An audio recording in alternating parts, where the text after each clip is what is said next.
Wedi'r daith llawn adrenalin I lain lanio ffyrra'r byd o Kathmandu draw I Lukla, roedd yn bryd I ni roi un troed o flaen y llall a cherdded I base camp. Right, come off. Am y 12 diwrnod nesaf, wedi mynd i ôl. Pant yn neud e? Dyma oedd y daith. Dechrau 2,860 metr uwch ben lefel y môr yn Lukla, heibio sawl tref a phentref I gyrraedd Everest Base Camp, 5,364 o fetroedd. Gan ystyried I bod ni sbel fach o'r ddinas agosa, oedd yna ddigon o bethau cyfarwydd ar hyd y ffordd. So mos le chi mynd yn y byd, a faint mor bell I chi, a faint mor ddiarffordd I chi. Chi wastad mynd I ddod o hyd I Starbucks a Tafarn Gwyddeli. Ie, mae'n nes i. So'n i'n rhy dwym. Yn gorfod yn hael, fresh. A ni'n yr Himalayas. Bert yn dweud? Roedd y tir yma yn ffrwythlon, yn wyrdd, a lot o waith wedi wneud I greu llwybrau da i'r holl gerddwyr. Yn wahanol I Kathmandu, le roedd mwyafrif y boblogaeth yn Hindŵaid, bwdaeth oedd crefydd y mynydd, a hynny am ein bod ni'n agosach at Tibet, a stwpas ac alwynion gweddi i'w gweld yn aml ar hyd y ffordd. Fi ffind o'r beth ddiddorol am hyn. Nhw sein ni arwydd fan hyn, Gloff Risk Management. Ystyr Gloff yw Glacial Lake Outburst Flood. A gyda cynnesu byd eang, mae'r risg o Gloff tipyn fwy real mewn ardal fel hyn. Unrhyw beth I fi fecso beth I? Gobeithio ddim.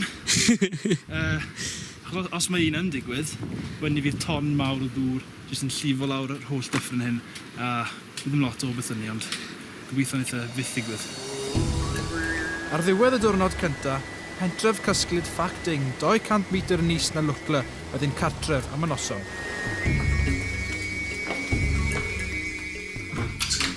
Croeso fan'na. Ni, home sweet home. Edrych am y noson. Ideal. Bwrda. Beth, diwrnod da, hwn yw'n diwrnod cyntaf ni o gerdded 7 milltir blynedd yn ynddo fe. A heddi mae'n debyg fydd y diwrnod cyntaf ni weld Everest am y tro cyntaf. Namche Bazaar oedd y lle nesaf I ni, 800 metr o ddringo ar y 6 awr o gerdded araf I osgoi salwch uchder. A sôn am uchder, dyma oedd yn profiad cyntaf yn mynd dros suspension bridge. Lwcus bod ddim ofn uchder arno ni. Dyma oedd y diwrnod daeth ni mewn I barc cenedlaethol Sagamantha. Sagamantha yw beth mae bobl Nepali yn galw Everest. Mae bywyd yn syml yma, a'r dulliau traddodiadol o fyw heb newid ers canrifoedd, y traffig mawr o gerddwyr ym mis Mai a Hydref.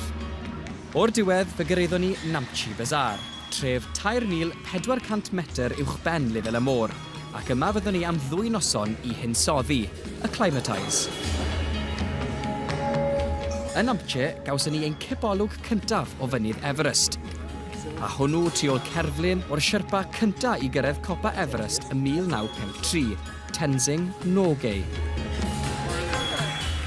Erbyn hyn, ni wedi cyrraedd rhyw 2,700 metr uwchben pentref Namche Bazaar, a mae rhaid I fi wedi, o'n I ddim wedi disgwyl gweld hwn heddi, hen lain lanio maes awyrennau, o bosib y maes awyr ucha yn y byd. Nawr, dyw e ddim yn gweithredu erbyn hyn, a hynny am fod y bobl leol yma yn poeni y bydde fe mynd ar diwydiant a'r busnes yn lleol.